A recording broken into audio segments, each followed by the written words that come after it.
Et l'amour, en fait, et ça se termine, ce passage, et je dis d'ailleurs, heureux celui que le bouche à bouche peut assister.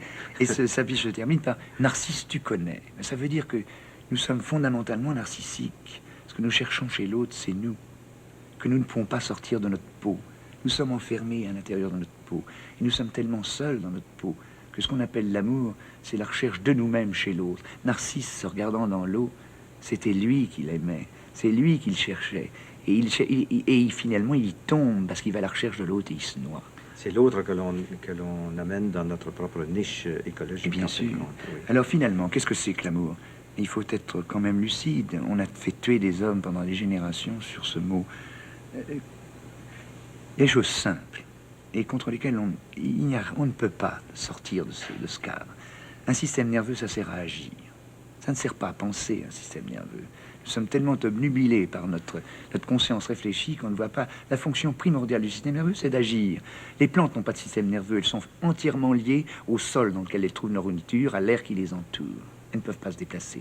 Dès que vous avez un système nerveux, dès que vous rentrez dans le règne animal, l'individu qui en est doté peut se déplacer dans le milieu, c'est-à-dire d'abord maintenir sa structure, il cherche son alimentation. Ce que vous appelez chercher à se faire plaisir. Très exactement.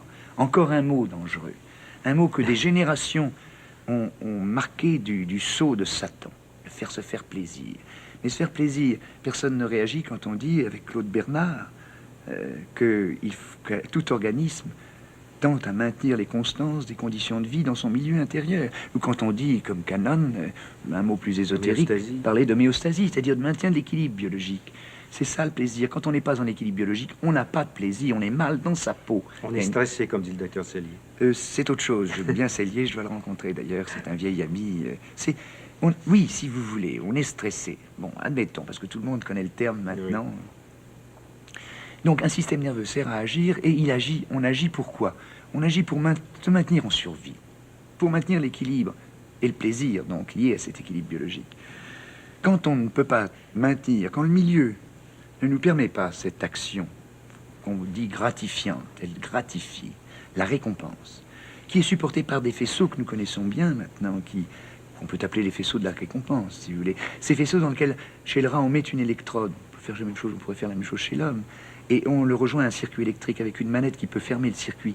Mais le rat restera pendant 24 heures sans bouger, en appuyant constamment sur... Parce que l'électrode lui fait plaisir. Il ne nous le dit pas, bien sûr. Mais si ça lui faisait mal, il s'en irait. Il appuie parce que ça lui fait plaisir. Bien. Si on ne peut pas se faire plaisir, qu'est-ce qu'on fait? On fuit d'abord. Tous les animaux fuient. Quand ils ne peuvent pas fuir, ils luttent pour détruire ce qui, dans l'environnement, est dangereux pour leur survie. S'ils ne peuvent ni fuir ni lutter, c'est là que commencent tous les ennuis. Ils sont malades. Ils s'inhibent.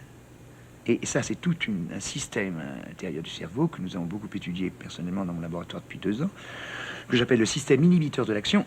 L'animal s'inhibe, il ne bouge plus. Et c'est à l'origine, justement, de tout ce que Cellier nous a appris, mais dont on voyait mal l'origine. C'est à l'origine de tout le syndrome d'alarme, de toutes les maladies psychosomatiques, les ulcères d'estomac, les hypertensions.